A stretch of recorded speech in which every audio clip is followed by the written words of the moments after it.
అందరికీ నమస్కారం అండి.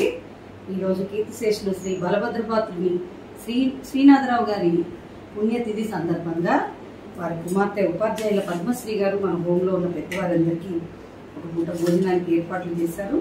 మన హోంలో ఉన్న పెద్దవారందరి తరఫున వారి ఆత్మకి ముక్తి కలగాలని ప్రార్థిస్తున్నామండి. Thank you very much.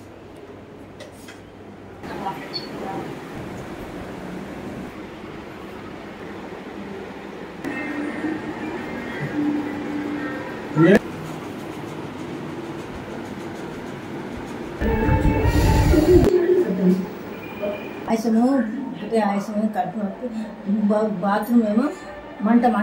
అవునా? టాబ్లెట్ పంపిస్తాను. నేను అడిగితే తప్పకుండా నాకు తింటున్నాను.